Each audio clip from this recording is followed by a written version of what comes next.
Gusto ito na yung gagawin natin ng inuman ng tubig. Yan. So, butasan natin to diyan. Okay.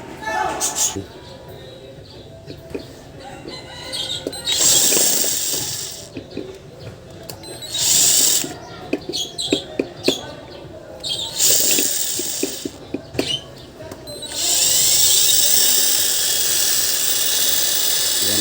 Butasan natin.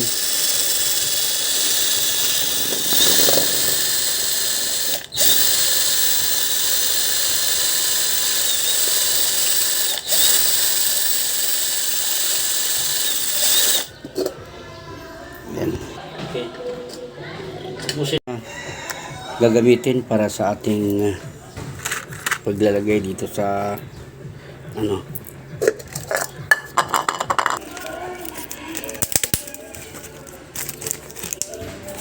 So ito yung takip, butasan na rin natin.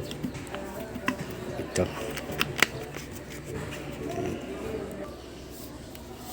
Ito na, bubutasan natin ito.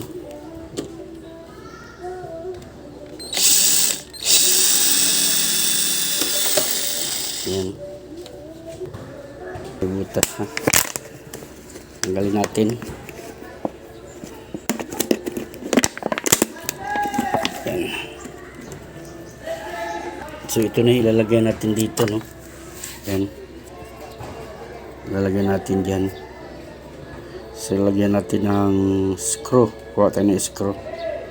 Ito, screw dito.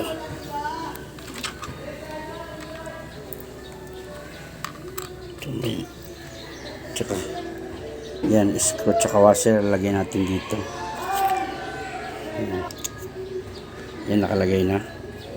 Tapos ipapasok natin dito yung dulo yan sa butas. Yan.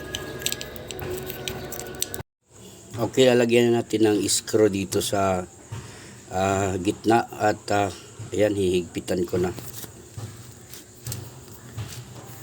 Yan, mayroon akong nuts, tsaka mayroon akong screwdriver para panghigpit naman. At ayan, mayroon akong washer, yun, nilalagyan ko ng washer para giliran, maganda naman pagkahigpit. So ayan, oh. Lagyan natin ng bubutasan natin sa tubig. Okay, lagyan natin ng glue para naman dito yun, oh. Yan ang tubig. So lalagyan natin ng glue para hindi tumatagas. Yan.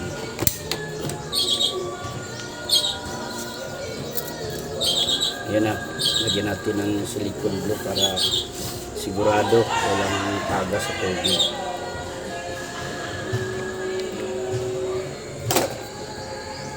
Ayan.